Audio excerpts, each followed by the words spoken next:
काहू न को सुख दुख कर दाता, काहू न को सुख दुख कर दाता।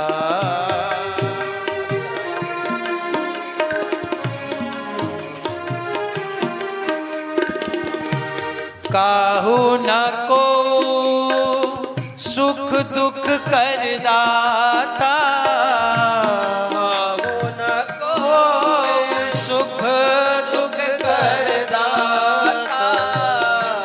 निज कृत कर्म भोग सब भ्राता, निज कृत कर्म भोग सब भ्राता। हो निज कृत कर्म भोग सब भ्राता, निज कृत कर्म भोग सब भ्राता। इसलिए सब में भगवान का रूप देखता हूं मैं। धर्म रूपी बैल ये बात कहता है। सिया राम में सब जग जानी, सिया राम में सब जग जानी। करहु प्रणाम तुम्हारी आनी, करहु प्रणाम जोर जुग पाने। सीताराम चरण रति मोरे, सीताराम चरण रति मोरे। ओ अनुदिन बढ़हु अनुग्रह तोरे, बढ़हु अनुग्रह तोरे। राजा राम राम राम सीताराम राम राम, राजा राम राम राम सीताराम राम राम, राजा राम राम राम सीताराम राम राम, राजा राम राम राम सीताराम राम राम, राजा राम राम राम सीताराम राम राम, राजा राम राम राम सीताराम राम राम, राजा राम राम राम सीताराम राम राम, राजा राम राम राम सीताराम राम राम। ओ कोहू न काहू सुख दुख कर दाता, कोहू न काहू सुख दुख कर दाता। निज कृत कर्म भोग सब भ्राता, भोग सब भ्राता। ओ भोग सब भ्राता सब गता।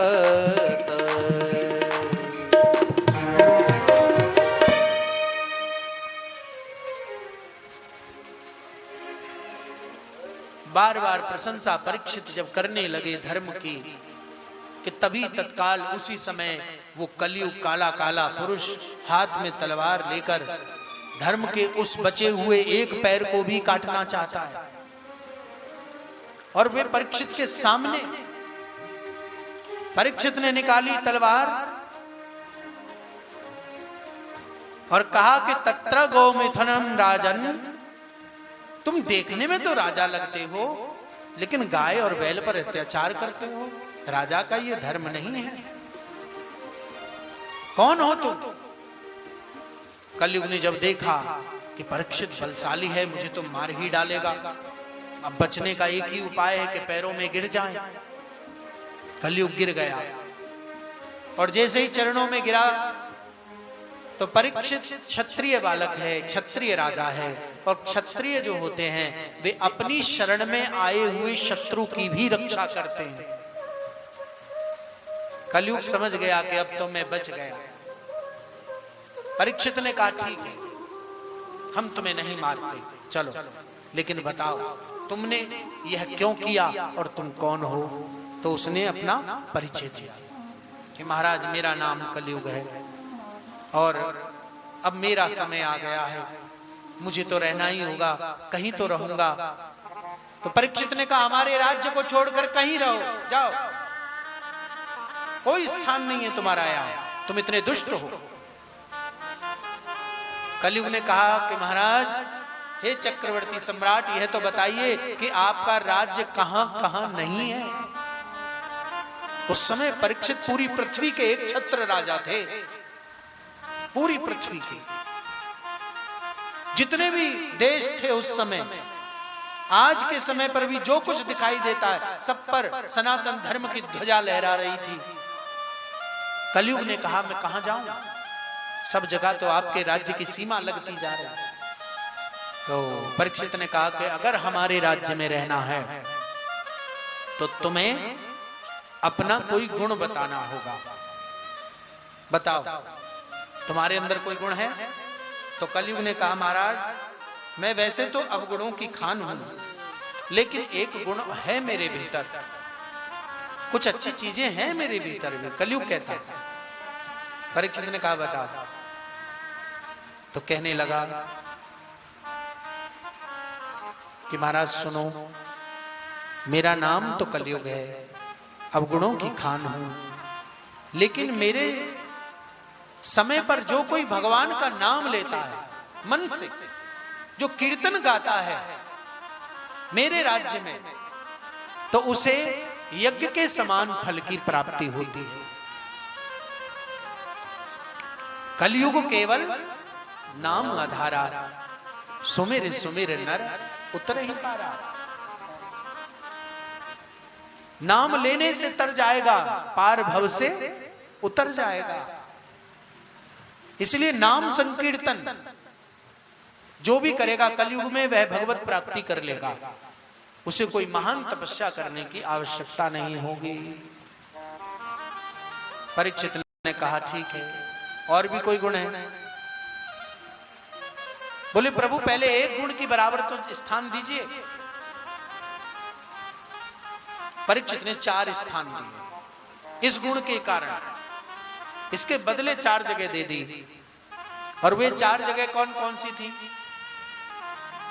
रजौ वैरम, जहां पर मदिरा का पान हो वहां मद के रूप में तुम्हारा निवास होगा। जहां पर हिंसा की जाए वहां तुम्हारा निवास होगा। जहां पराई स्त्री को कामुक दृष्टि से देखा जाए वहां काम के रूप में तुम्हारा निवास होगा।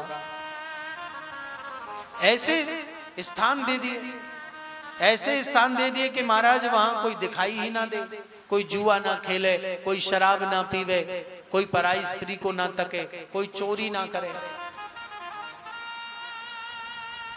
तो कलयुग तो परेशान हो गया, कहने लगा महाराज ये तो आपने कैसे कमरे दे दिए, ये है ही नहीं। अरे हो तो बताएं। ऐसे कमरों का नाम लिया परीक्षित ने। आपके राज्य में ये सब काम होते ही नहीं, मैं कहां रुकूंगा।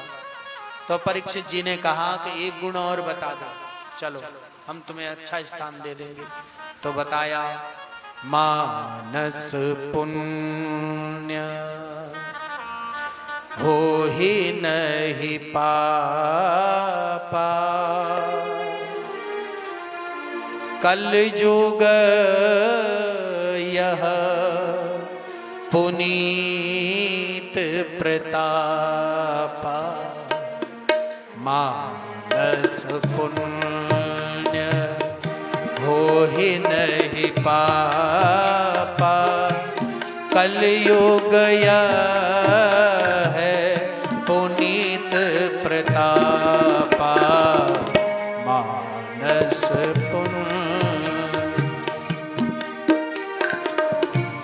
कलयुग केवल नाम आधारा, कलयुग केवल नाम आधारा, कलयुग केवल नाम आधारा, कलयुग केवल नाम आधारा, सुमिर सुमिर सुमिर नर उतरहि पारा। सुमिर सुमिर नर उतरहि पारा। मानस पुण्य होहि नहीं पापा। मानस पुण्य होहि नहीं पापा। कलियुग यह पुनीत प्रताप। श्री राम जय राम जय जय राम। श्री राम जय राम जय जय राम। श्री राम जय राम।